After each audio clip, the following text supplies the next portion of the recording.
Hi everyone, welcome to the fifth episode of our price action mastery series. And आज का ये episode इतना important होने वाला है कि जो पिछले चारों एपिसोड्स में हमने सीखा है वो यहाँ पे काम आएगा।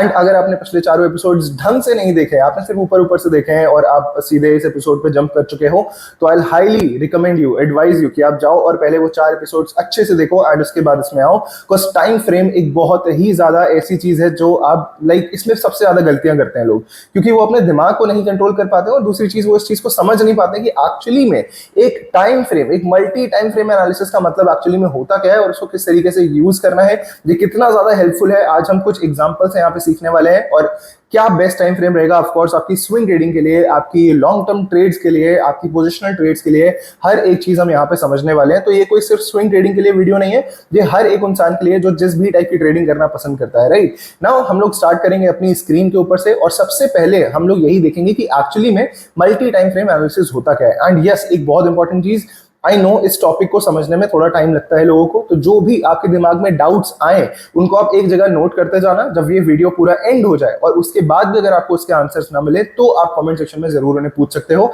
एंड देन मैं आपको वहां पे आंसर करूंगा। या तो अगर मुझे लगेगा कि एक और इसका पार्ट बनाने की जरूरत है, आई मीन इस टाइम फ्रेम वाले एनालिसिस का पार्ट बनाने की जरूरत है, तो मैं एक और इसका पार्ट बना दूंगा। लेकिन तब तक के लिए आप लोग को पूरा ध्यान लगाना है इस वीडियो में एंड जरूर इस वीडियो को लाइक करके जाना है, क्योंकि उससे मुझे मोटिवेशन मिलेगा एंड मैं और ज्यादा इन डेप्थ एनालिसिस सबके साथ पोस्ट कर पाऊंगा। Okay, so let's get into the video. So सबसे पहले बात करते हैं कि एक्चुअली में मल्टी टाइम फ्रेम एनालिसिस का मतलब क्या होता है।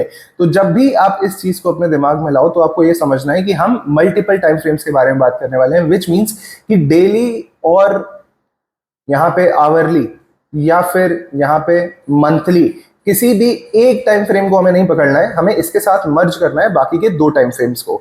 नाउ एक और इंटरेस्टिंग या फिर इंपॉर्टेंट चीज आप इसको अपने माइंड में नोट कर सकते हो या फिर कहीं और पे नोट कर सकते हो, हमें ज्यादा दूर के टाइम फ्रेम्स को आपस में मर्ज नहीं करना है, विच मीन्स कि आप मंथली के और आवरली के टाइम फ्रेम को साथ में मर्ज करके ना चलो। आप हमेशा क्या करो, जिस भी टाइम फ्रेम को आप उठा रहे हो उसके जस्ट नीचे वाले को साथ में लेके चलो। फॉर एग्जांपल अगर आप यहाँ पे देखोगे ना, ऊपर अगर आप यहाँ पे ध्यान दोगे जहां पे DWM और 3M लिखा हुआ है, इसका क्या मतलब है? 12 मंथ का मतलब 1 ईयर की एक कैंडल, उसके बाद 6th मंथ की एक कैंडल, फिर 3 मंथ की एक कैंडल, फिर मंथ की एक कैंडल। तो मैं आपसे क्या कह रहा हूं कि अगर आपको इनका कॉम्बिनेशन बनाना है, जो कि हम अभी बनाना सीखेंगे, तो आपको क्या करना है कि जिस भी टाइम फ्रेम को आप उठा रहे हो, फॉर एग्जांपल मैंने मंथली को पिक करा, तो ये मेरा मंथली टाइम फ्रेम है। अब मैं इसके साथ किसको मर्ज करूंगा? क्या मैं ईयरली को मर्ज करूंगा?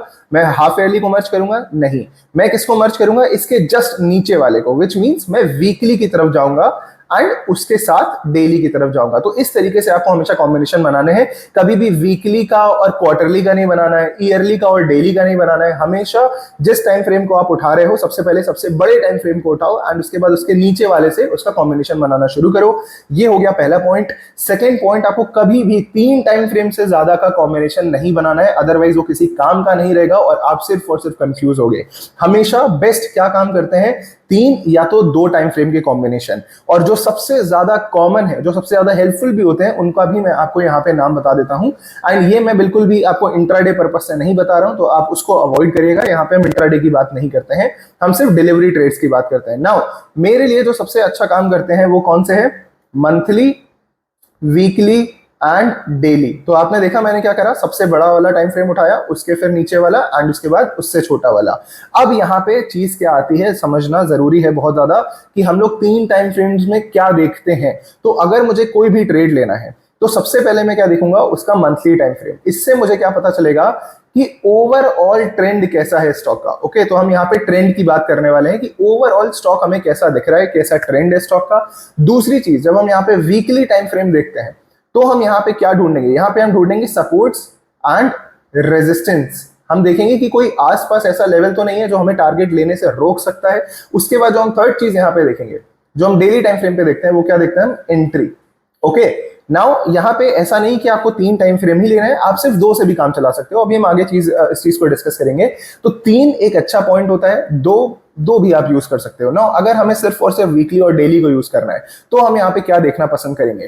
तो हमें वीकली पे अगेन यही देखना है कि ट्रेंड कैसा है और लेवल्स कौन से इंपॉर्टेंट है एंड उसके बाद हम डेली पे एंट्री की तरफ जा सकते हैं।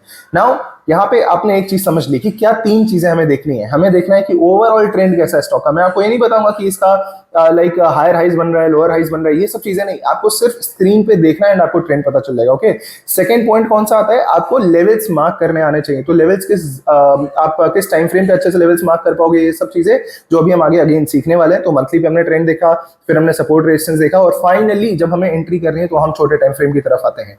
ये सारा जो भी लॉजिक होगा ना, अभी जैसे जैसे हम धीरे धीरे आगे बढ़ेंगे आप सब कुछ समझते चले जाओगे।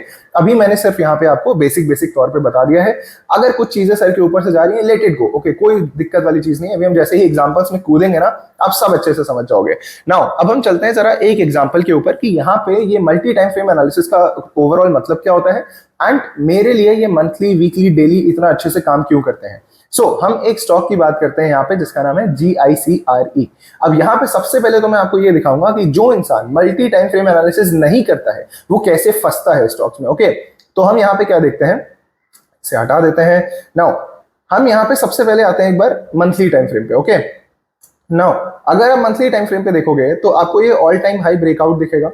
ओके, ये आपकी एक रेजिस्टेंस हो गई, एंड यहाँ पे आपको ये ट्राई करता हुआ दिखा स्टॉक, बट क्या ये ब्रेकआउट कर पाया, नहीं कर पाया, राइट। यहाँ कोई ब्रेकआउट नहीं है, तो क्या जब ब्रेकआउट नहीं है तो क्या मैं ट्रेड लूंगा, बिल्कुल भी नहीं लूंगा।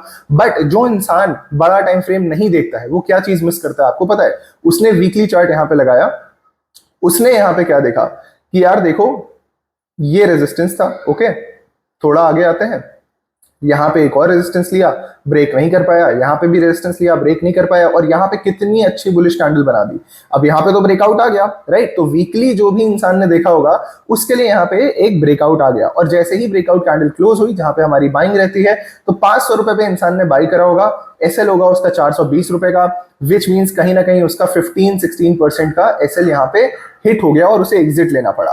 नाउ अगर कोई इंसान मल्टी टाइम फ्रेम एनालिसिस करता है तो वो यहाँ पे क्या करना पसंद करता, सबसे पहले तो वो ये देखता कि चलो ठीक है, उसको कहीं से उड़ता उड़ाता स्टॉक मिला, कहीं से न्यूज से सुना, किसी वीडियो में देखा, उसको देखा कि यार यहाँ पे कोई इंसान कह रहा है कि ब्रेकआउट आ चुका है स्टॉक में, तो वो क्या करेगा, मल्टी टाइम फ्रेम एनालिसिस। सबसे पहले वो जाएगा सबसे बड़े टाइम फ्रेम पे, which is monthly time frame. तो जैसे ही मंथली टाइम फ्रेम पे हम यहाँ पे जाते हैं, हमें दिखता है कि यहाँ पे कैंडल नीचे आके क्लोज हो गई है। नाउ प्लीज ध्यान से एक चीज सुनिएगा, जब वो वीकली कैंडल बनी थी तो आपका मंथली कैंडल रनिंग में होगी। ओके, तो इस चीज को आपको ध्यान से सुनना है कि ये कैंडल यहाँ पे ओपन हुई है और उसके बाद पूरा ऊपर गई है। तो जब आपने वो वीकली कैंडल देखी होगी ना, तो ये ग्रीन कैंडल आपकी ऐसे होगी ऊपर, ये क्लोज हो रही होगी ऊपर, बट क्लोज हुई नहीं थी, ये मंथली कैंडल रनिंग में थी। तो ब्रेकआउट कब माना जाता है, जब आपकी कैंडल ऊपर जा रही होती है या जब जाके क्लोज हो जाती है। तो हमेशा क्लोजिंग को आपको ब्रेकआउट कंसिडर करना होता है, राइट। तो यहाँ पे हमें क्या देखने को मिला कि ये कैंडल हमारी मंथली रनिंग में होती। तो अगर मेरी कैंडल रनिंग में है तो यहाँ पे अभी भी कोई ब्रेकआउट नहीं है, तो मैं तब तक यहाँ पे कोई सेटअप नहीं ढूंढूंगा जब तक ब्रेकआउट कंफर्म नहीं हो जाता। और अगर मेरे मंथली चार्ट पे यहाँ पे ब्रेकआउट कंफर्म नहीं हो रहा है तो मैं क्यों जबरदस्ती ये सोचूंगा कि नहीं इतने बड़े टाइम फ्रेम का ब्रेकआउट आ गया, चलो हम बाई कर लेते हैं। तो ये चीज आपको ये करने से बचाती है। नाउ एक और इसी में एग्जांपल, सिमिलर एग्जांपल, नाउ हम वीकली और डेली का देखेंगे। ओके, उसके एक ऐसी चीज है ना जो अभी मैं आपको बीच में बताऊंगा, जो आपको अपने दिमाग में अच्छे से बसा के रखनी है, उसको आप हटा नहीं सकते चाहे जो हो जाए। Now this is the weekly time frame. अब आप यहाँ पे देखो, यहाँ पे क्या चल रहा है, एक बार पहले डेली से शुरू करते हैं। ओके, सो दैट हमें पता चले कि यहाँ पे क्या गलती होती है। नाउ लुक एट दिस, क्या ये एक पिक्चर परफेक्ट सपोर्ट रेजिस्टेंस की डेफिनेशन नहीं है, एकदम पिक्चर परफेक्ट, राइट। यहाँ पे कुछ भी गलत या सही नहीं है स्टॉक में, सब कुछ एकदम परफेक्ट है, लिटरली कहीं पे यहाँ पे स्टॉक ने अपना ट्रेंड चेंज नहीं करा। Now look at the important thing, अगर हम इसको हटाते हैं और थोड़ा सा जूम इन करते हैं, बैकग्राउंड में जो नॉइज आ रही है प्लीज इसको अवॉइड करना आप लोग। अगर हम जूम इन करते हैं तो हमें यहाँ पे क्या देखने को मिलेगा, एक breakout candle, again a big green breakout candle. It is a pretty bullish candle for me, right. तो यहाँ पे भी ब्रेकआउट आ चुका है, तो इसका क्या मतलब हुआ, क्या हम यहाँ पे घुस जाए एंट्री करने के लिए सिर्फ और सिर्फ डेली चार्ट का एनालिसिस करके? नहीं, क्योंकि अगर आपने यहाँ पे वीकली चार्ट का वेट करा होता तो आपको क्या समझ में आता कि ये कैंडल तो कभी ऊपर क्लोज हुई ही नहीं, ये अगेन ये फिर से नीचे आ गई। तो इससे हमें क्या सबसे इंपॉर्टेंट सीख मिलती है ना, प्लीज इस चीज को आप कहीं पे भी लिख लेना। जैसे जैसे आप अपने टाइम फ्रेम को छोटा करते जाओगे, मतलब मंथली से वीकली पे आओगे, वीकली से डेली पे आओगे, जितने छोटे टाइम फ्रेम पे आप एंट्री ढूंढोगे उतना ही कम आपका विन रेट हो जाएगा। विच मीन्स अगर मैं वीकली चार्ट पे ट्रेड करता हूं तो हो सकता है मेरा विन रेट है 70%। जैसे ही मैं डेली चार्ट पे ट्रेड करने लगूंगा मेरा विन रेट हो जाएगा 50%। तो इस चीज को अपने ध्यान में रखना है। क्यों? क्योंकि छोटे टाइम फ्रेम पे सिग्नल ज्यादा मिलते हैं और नॉइज भी ज्यादा होती है। एक दिन में कैंडल हो सकता है ऊपर भाग जाए, नेक्स्ट डे कोई लाइक जो भी न्यूज थी, वो रूमर था, वो गलत साबित हो जाए एंड स्टॉक नीचे आ जाए। बट क्या वीकली चार्ट पे होगा? नहीं। वीकली चार्ट पे 5 कैंडल्स होती हैं, तो पांचों दिन वो न्यूज फेक नहीं हो सकती। अगर कोई यहाँ पे एक्चुअल में ब्रेकआउट आ रहा है तो it means it is a good thing कि वहां पे ब्रेकआउट आ रहा है। उसके बाद डेली चार्ट को हम लोग क्यों यूज करते हैं, अब ये यहाँ पे समझना जरूरी है। ओके, तो फॉर एग्जाम्पल अगर मैंने लेट से यहां पे आते हैं हम लोग, जस्ट अ सेकेंड। ओके, तो अब यहाँ पे डेली चार्ट की बात आती है। मान लेते हैं, मान लेते हैं, यहाँ पे मैं सिर्फ एग्जांपल के लिए बोल रहा हूं कि ये एक्चुअल में जो कैंडल क्लोज हुई ये हमारी मंथली कैंडल थी और यहाँ पे ब्रेकआउट कंफर्म हो गया। अब एक बात ये आती है कि ठीक है यार, मंथली चार्ट पे हमारा ब्रेकआउट कंफर्म हो गया, वीकली चार्ट पे हमने ये भी देख लिया कि यार ठीक है, सब कुछ अच्छा है, ट्रेंड बना के स्टॉक ऊपर भी जा रहा है, हमने लेवल्स भी इंपॉर्टेंट अपने मार्क करके रखे हुए हैं, तो ये एक ऐसी ट्रेड हमें मिल रही है जिसमें सब कुछ परफेक्ट है। तो अब हम डेली चार्ट पे क्या करने के लिए आए हैं? डेली चार्ट पे हमें रीटेस्ट फाइंड करना होता है। नाउ अगर हम इतनी बड़ी कैंडल देखेंगे जैसे हमने मंथली और वीकली दोनों में देखी, तो हमारा कितने परसेंट का एसएल आ रहा था? 16% का। अगर हम छोटा टाइम फ्रेम यूज कर लेंगे तो उससे क्या होगा? हमें एक बेटर, एक डीप एंट्री मिलती है, या फिर आप ये कह सकते हो एक बहुत ही बेहतरीन रिस्क टू रिवॉर्ड रेशियो मिलता है। विच मीन्स कि अगर हम इस कैंडल को छोड़ दें, हम ये सोचें कि ये हमारी ब्रेकआउट कैंडल है और अब हम डेली चार्ट पे आ गए और रीटेस्ट का वेट करेंगे। अब अगर आप यहां पे देखोगे तो रीटेस्ट कैसे हुआ? अगर हम थोड़ा सा और जूम इन यहां पे करते हैं तो हमें क्या दिखेगा? स्टॉक ऊपर गया बहुत बड़ी कैंडल बना के, फिर वापस से नीचे आया धीरे धीरे करके एंड यहाँ पे कंसोलिडेट करने लगा। और फर्ज करते हैं कि ये जो हमारी ग्रीन कैंडल बनी, ये रीटेस्ट कैंडल यहाँ पे कंप्लीट होती है और इसके बाद से स्टॉक ऊपर चला गया। तो अब अगर हमें यहाँ पे एंट्री लेनी होती तो हमारी एंट्री कहाँ पे बनती? कहीं ना कहीं इन लेवल्स पे। और हमारा स्टॉप लॉस कितना सा होता? 9% का। पहले कितना था? 16% का। तो अगर मुझे पहले 1:2 का टारगेट चाहिए था तो मुझे यहाँ पे कितने परसेंट का टारगेट चाहिए होता? 30% का, मोर देन 30%, जो हमारा कहां पे आता? 618 रुपए पे। बट अब अगर हमें यहाँ पे 1:2 का टारगेट चाहिए, तो पहले एक बार इसको जरा यहाँ पे मार्क कर देता हूं मैं, तो आपको पता चलेगा कितना बड़ा डिफरेंस होता है स्टॉप लॉस छोटा करने का। तो अब अगर हमें 1:2 चाहिए तो हमें कितने परसेंट का टारगेट चाहिए? जस्ट 18% का। तो दिस इज द डिफरेंस कि स्टॉक यहां से हो सकता है इतना जल्दी चला जाए, लेकिन यहां तक पहुंचने में हो सकता है स्टॉक को फिर टाइम लगे, वापस से स्टॉक नीचे आए, धीरे धीरे ऊपर जाए, फिर धीरे धीरे ऊपर आए, नीचे आए, फिर फाइनली जाके हिट करे, क्या पता कभी हिट ही ना करे। तो जितना ही ज्यादा आप टाइम फ्रेम को छोटा करते जाओगे उतने ज्यादा आपको रॉन्ग सिग्नल्स मिलेंगे। इस वजह से हमें 3 टाइम फ्रेम्स को या फिर 2 टाइम फ्रेम्स को साथ में मर्ज करके चलना है। नाउ एक चीज मैं आपको बहुत अच्छे से बता दूं कि इस चीज को समझना सिर्फ एक वीडियो में पॉसिबल नहीं है, ये बताना बहुत ज्यादा इंपॉर्टेंट था। हो सकता है आप में से लाइक कोई 1% लोग हों जो इस चीज को अभी के अभी समझ गए हो कि क्यों मल्टी टाइम फ्रेम एनालिसिस जरूरी होता है, किस तरीके से करा जाता है। नाउ हम कोई रैंडम एग्जांपल लेते हैं, राइट? मैंने हो सकता है कि कभी उस स्टॉक को देखा भी ना हो, ये तो स्टॉक मुझे मिल गया आपको दिखाने के लिए, इस वजह से मैंने इसको ढूंढ लिया। अब हम कोई भी यहाँ पे रैंडम स्टॉक देखते हैं। फॉर एग्जाम्पल हम यहाँ पे रेन इंडस्ट्रीज का एग्जाम्पल लेते हैं। ओके, ये जस्ट रैंडम स्टॉक है। ये अगर आप यहाँ पे देखोगे तो मैंने चेंज से यहाँ पे फिल्टर करा हुआ है। तो सबसे ज्यादा जो स्टॉक गिरे हैं वो आपका यही था, GICRE, जो मुझे मिल गया था आपको बताने के लिए। देन दूसरा स्टॉक यहाँ पे रेंज शो हो रहा है, तो इसको मैंने पहले से कुछ भी नहीं करके रखा है। ऑफ कोर्स इसमें मेरा एनालिसिस, ट्रेड, वो सब पुरानी चीजें हैं, मैंने ऑलरेडी इसके बारे में काफी बार बताया भी था आप लोगों को टेलीग्राम पे। नाउ यहाँ पे हमें सबसे पहले मंथली टाइम फ्रेम अगर मैंने लगाया तो मुझे देखना क्या है स्टॉक में कि यहाँ पे चल क्या रहा है। यहाँ पे लेवल्स मार्क करने का सेंस नहीं बनेगा, तो अपने दिमाग में इस चीज को आप रखना। जब मंथली टाइम फ्रेम पे आप हो तो आप स्टॉक को जज कर रहे हो, आप स्टॉक को देख के ये बोल रहे हो कि यार ये वर्थ इट भी है मेरा टाइम इसमें देना मुझे, क्या ये स्टॉक लिटरली वर्थ रखता है कि मैं इसकी तरफ देखूं। तो मंथली टाइम फ्रेम पे जैसे भी आपने इस स्टॉक को लगाया होगा तो यहाँ पे आपको क्या देखने को मिला होगा? एक सेकेंड, मैं सब कुछ हाइड कर देता हूँ, राइट? यहाँ पे मैं नहीं चाहता कि कुछ भी ऐसा हो जो आपको कंफ्यूज करे। सो ये है पूरा का पूरा चार्ट। अब यहाँ पे सबसे पहले हमने यहाँ पे क्या देखा कि यार स्टॉक इस तरीके से बस नीचे गिरता चला आ रहा है। ओके, बस नीचे गिरता चला आ रहा है। अगर ये स्टॉक ऐसे ही गिरते गिरते गिरते गिरते नीचे जा रहा होता और कहीं लोअर लेवल्स पे पड़ा होता तो मैं इसको देखता भी नहीं, मेरा काम खत्म, राइट? मैंने जैसे ही मंथली चार्ट खोला और ये स्टॉक मुझे नीचे के लेवल्स पे दिखा, अगर ये यहाँ पे होता, अगर ये यहाँ पे होता तो मेरा यहीं पे काम खत्म हो जाता, मुझे स्टॉक की तरफ नहीं देखना है। क्यों? क्योंकि मेरे पास बहुत सारे स्टॉक्स हैं देखने के लिए, और अगर मैं हर स्टॉक में चला गया देखने के लिए कि यार ये इतना गिरा हुआ क्यों है, ये ऊपर कब जाएगा, तो फिर हो चुकी मेरी ट्रेडिंग, मैं तो सिर्फ स्टॉक्स को पढ़ता ही रह जाऊंगा। तो मुझे ऐसे स्टॉक्स चाहिए जिसमें एक्चुअल में कुछ हो रहा हो, कुछ कुक हो रहा हो किसी स्टॉक में। अगर आप इसको देखोगे तो यहाँ पे मैंने क्यों इतना ध्यान दिया था, आप टेलीग्राम पे जाके चेकआउट कर सकते हो, हमने इसको कब डिस्कस करा था, क्या इसमें पैटर्न था एंड ऑल। नाउ अगर ये स्टॉक ऐसा होता, okay, this is the perfect example, अगर ऐसा कोई स्टॉक आपको देखने को मिले कि इस तरीके से नीचे जा रहा है, तो मैं यहाँ पे क्या करूंगा? क्या कुछ भी है मेरे लिए करने के लिए? हेल नो, कुछ नहीं है यहाँ पे, आपको तुरंत स्टॉक हटा देना है। ओके, देन एक सिमिलर आपको एग्जांपल ऐसा भी मिलेगा, इसी में मैं आपको बता देता हूं कि एक स्टॉक ऐसा दिख रहा है आपको। अब क्या करोगे आप ऐसे स्टॉक में? बताओ, जो स्टॉक आपका नॉन स्टॉप 60 रुपए से 400 रुपए चला गया है, उसमें आप क्या करोगे? उसमें कोई एनालिसिस काम आएगा आपका? नहीं आएगा, क्योंकि वहां पे आपके एनालिसिस में सीधे ऐसे चार्ट बना होगा बस। और उसमें लोग क्या करते हैं कि यार चलो 400 पे घुस जाओ, 800 हो जाएगा। दिमाग में तो लोगों के ऐसे लाइक क्या बताऊं मैं, लड्डू फूटता है कि यार स्टॉक भाग रहा है तो अब जिंदगी भर भागता रहेगा। वो 50 रुपए का स्टॉक 500 रुपए हो चुका है, अब वो 500 से 5000 भी हो जाएगा। तो ये देखिए, ये बेवकूफ लोगों का काम होता है, आपको ये नहीं करना है, आपको एनालिसिस के अकॉर्डिंग चलना है। बिना एनालिसिस के आप बाई कर भी लोगे ना, आप तब भी पैसा नहीं बना पाओगे। ये स्टॉक 500 से 5000 भी चला जाएगा, आप स्टिल 5000 रुपए तक इसको होल्ड नहीं कर पाओगे। हो सकता है आप 200 रुपए होल्ड ना कर पाओ स्टॉक को, क्योंकि आपके पास एनालिसिस नहीं है, आपको रीजन ही नहीं पता कि आप होल्ड क्यों कर रहे हो स्टॉक को। राइट नाउ यहाँ पे अब बात आती है कि अब मंथली चार्ट पे इस स्टॉक पे मेरी नजर क्यों गई? क्योंकि ये रिवर्सल देने की कोशिश कर रहा था। तो अब हम यहाँ पे देखते हैं कि एक्चुअली में हमें कहाँ रिवर्सल दिख रहा था। तो इस स्टॉक को हमने डिस्कस कब करा था? जब ये आई थिंक 120, 110, 115 के आसपास था। वहां पे मुझे दिखा क्या था कि स्टॉक का ओवरऑल ट्रेंड कैसा है, बहुत ज्यादा वीक। बट यहाँ पे जब आप देखोगे ना, तो ये गिरावट थोड़ी थोड़ी थमती हुई देखने को मिल रही थी। ओके, सो ये गिरावट जब हम यहां से मार्क करते हैं तो शार्प थी, फिर स्टॉक ऊपर गया, फिर साइडवेज हो गया, बहुत ज्यादा साइडवेज हो गया, एंड फाइनली स्टॉक ने क्या करा? Reversal pattern. याद है किसी को? Double bottom, right, W pattern. अगर आप यहां पे देखोगे तो this is the W pattern, and exact W के नीचे खजाना था। तो ये स्टॉक आपका 110 रुपए से 200 रुपए का हाई मार्क है, 210 रुपए का। एंड एग्जैक्ट जब हमने डिस्कस करा था 115 के आसपास था। Again I am not saying कि देखो इतना ज्यादा पैसा बन गया ब्ला ब्ला ब्ला, नहीं, बट यहाँ पे एनालिसिस कैसे प्रोग्रेस करी है ये चीज देखना बहुत ज्यादा इंपॉर्टेंट है। नाउ ये स्टॉक मुझे मंथली चार्ट की कृपा से मिला। मंथली चार्ट मैंने देखा, इस वजह से मुझे समझ में आया कि कुछ बड़ी पिक्चर में चेंज हो रहा है स्टॉक के।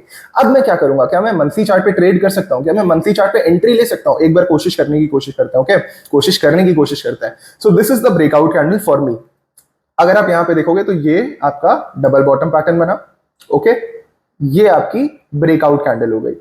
ऑलराइट, अब अगर मैं ब्रेकआउट कैंडल पे बाई करता हूं तो मेरा 200 रुपए का बाइंग प्राइस आ रहा है, और मेरा स्टॉप लॉस कितना आ रहा है? 120 रुपीज का। मतलब ये 80 रुपए का डिफरेंस है एक 200 रुपए के स्टॉक में।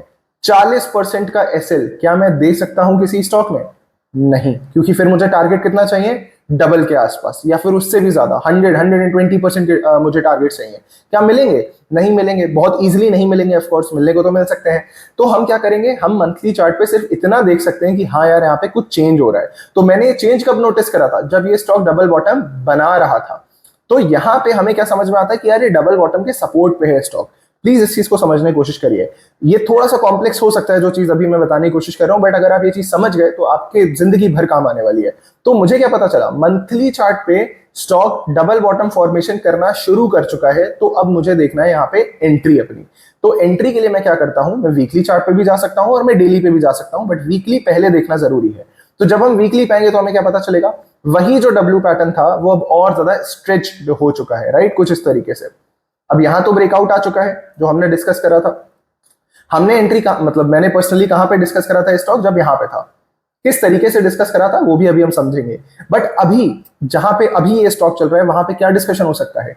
अभी हमने क्या बात करी कि 200 रुपए पे एंट्री बन रही है, यार बहुत बड़ी एंट्री है, राइट, कोई सेंस नहीं बनाता है। तो हम वीकली चार्ट पे आके हमें क्या दिखता है कि यार ये रीटेस्ट कर सकता है स्टॉक, और रीटेस्ट का इसका लेवल कौन सा रहेगा? आपका 170 का। तो जब स्टॉक आपका ऊपर गया, वापस से नीचे आया, यहां पे इस पॉइंट पे जब ये स्टॉक आया, तब आपका रीटेस्ट कंप्लीट हो सकता है। नाउ क्या मंथली चार्ट पे ये चीज पता चलती? बिल्कुल भी नहीं, क्योंकि मंथली कैंडल आपकी जब तक क्लोज होती तो हो सकता था या तो ये स्टॉक जीरो की तरफ चलना शुरू कर जाता है, या फिर ये स्टॉक उससे भी डबल हो चुका होता। तो एक मंथ का टाइम बहुत बड़ा टाइम होता है ट्रेडिंग के लिए। इस वजह से हम मंथ को सिर्फ और सिर्फ पैटर्न्स के लिए देखते हैं, या फिर हम मंथ को जज करने के लिए देखते हैं। वीकली चार्ट को हम लेवल्स के लिए देख सकते हैं। ना यहाँ पे आपको एक लेवल पता चला 160 170 का, अगेन सिर्फ सिखाने के लिए सारी चीजें, कोई भी चीज बाइंग सेलिंग रिकमेंडेशन नहीं है। नाउ यहाँ पे जब स्टॉक नीचे आएगा तो वीकली चार्ट पे हो सकता है आपको कोई बुलिश कैंडल दिखा दे, जिससे ये पता चल जाए कि रीटेस्ट हैज बीन कंप्लीटेड, मतलब ये स्टॉक चलने के लिए रेडी है। हो सकता है कि वहां से ऊपर जाए नीचे जाए, वी डोंट नो, बट यहाँ पे सेटअप क्रिएट हो चुका है। वीकली चार्ट भी आपको ये बता सकता है, डेली चार्ट भी आपको ये बता सकता है। वीकली आपको कैसे बताएगा? वीकली बताएगा कोई बुलिश कैंडल बना के। डेली चार्ट कैसे बताएगा? डेली चार्ट बताएगा कोई पैटर्न बना के। अब यहाँ पे एक बार जरा डेली चार्ट को ओपन करते हैं। ओके, तो यहाँ पे डेली चार्ट ओपन हो गया। अब आप यहाँ पे देखो, जब आपका स्टॉक नीचे आएगा तो हो सकता है यहां पे भी कुछ इस तरीके से डबल बॉटम पैटर्न बना के ऊपर जाए। ये चीज वीकली चार्ट पे आपको नहीं दिखेगी, ये चीज सिर्फ डेली चार्ट पे आपको दिख सकती है। एंड यहां पे क्या होगा, आपका एसएल आप बहुत छोटा कर सकते हो। फॉर एग्जांपल एक बार वापस से जरा वीकली चार्ट पे चलते हैं। Okay, now for example weekly chart पे आपका स्टॉक आया और स्टॉक ने नीचे आके कुछ इतनी बड़ी कैंडल बना दी यहाँ पे। अब आपकी एंट्री कहां होगी? 190 पे। आपका स्टॉप लॉस कहीं ना कहीं इसी कैंडल के लो पे होगा 160 पे। तो पहले कितने रुपीस का एसएल था? 80 रुपीस का, 40% का एसएल था। अब कितने रुपीस का एसएल है? जस्ट 30 रुपीस का। आपने अपने एसएल को 1/3 कर दिया है लिटरली। और पहले आप 200 रुपए पे बाई कर रहे थे, अब ये आपका 194 के आसपास है, which is again a very good thing.